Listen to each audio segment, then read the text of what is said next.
নাটোরে ৩টি মামলায় বিএনপির নির্বাহী কমিটির সদস্য রুহুল কুদ্দুস তালুকদার দুলু সহ ৬৯ দলীয় নেতাকর্মীকে খালাস দিয়েছেন আদালত। মঙ্গলবার দুপুরে অতিরিক্ত জেলা ও দায়রা জজ আদালতের বিচারক মোহাম্মদ মাইনুদ্দিন ২টি এবং যুগ্ম জেলা ও দায়রা জজ আদালতের বিচারক শামসুল আল আমিন একটি মামলায় খালাস প্রদান করেন।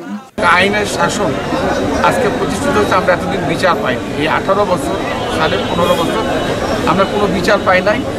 এখন আইনের শাসন আজকে প্রতিষ্ঠিত হয়েছে, ন্যায় বিচার প্রতিষ্ঠিত হয়েছে।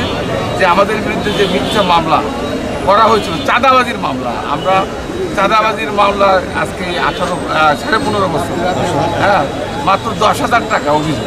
যাই হোক, আল্লাহর শুকরিয়া, আমরা আইনের শাসন প্রতিষ্ঠিত হওয়ায় আজকে সঠিক বিচার পাচ্ছি।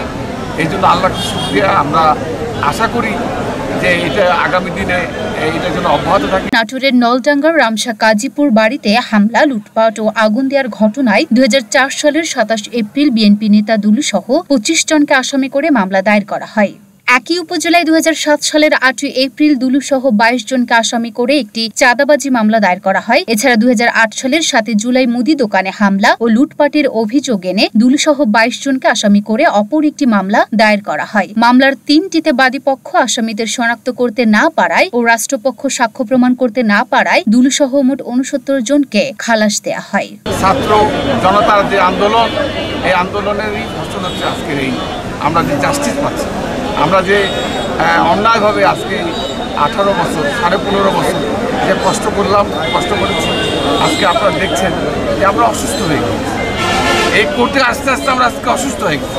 একটা মামলা না, প্রায় ১৪৪টা মামলা আমার বিরুদ্ধে, আমাদের নেতাকর্মী যারা আছে সকলের বিরুদ্ধে শতাধিক মামলা। শুধু নাটোরে নয়, ঢাকা, নাটোর, রাজশাহী, নওগাঁ, বাংলাদেশের প্রায় প্রতিটা জেলায় জেলায় আমাদের বিরুদ্ধে মামলা। তো আজকে আমরা আশা করি যে সঠিক বিচার আমরা পাচ্ছি, আইনের শাসন আজকে কায়েম হয়েছে। লুনা আফরোজ স্নিপা, ঢাকা পোস্ট।